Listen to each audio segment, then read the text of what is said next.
Hey guys, what's up?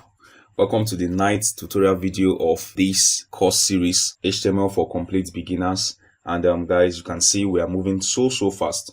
And today we'll be talking about HTML paragraphs. And I'm just going to, in our usual tradition again, click on this new file and say 09 and say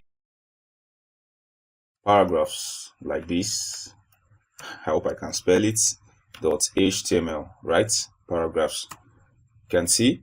All right guys, so I'm just going to close the other file, close this also, and we'll be left with this. And I'm just going to hold down Shift+1 as usual and tap enter, and I'll just change the title to Learning HTML Paragraphs. Okay guys, so what are HTML paragraphs? So HTML paragraphs are just used for what? Sentences, as simple as that.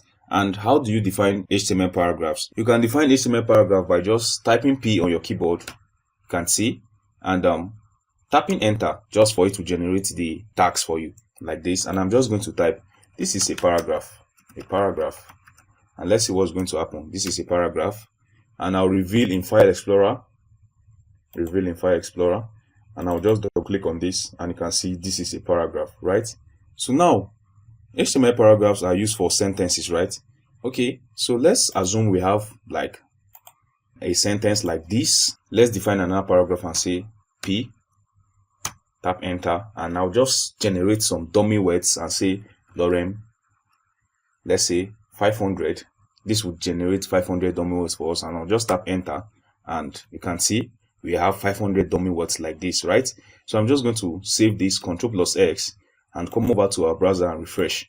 And you can see the result of this is because of what? The HTML paragraph.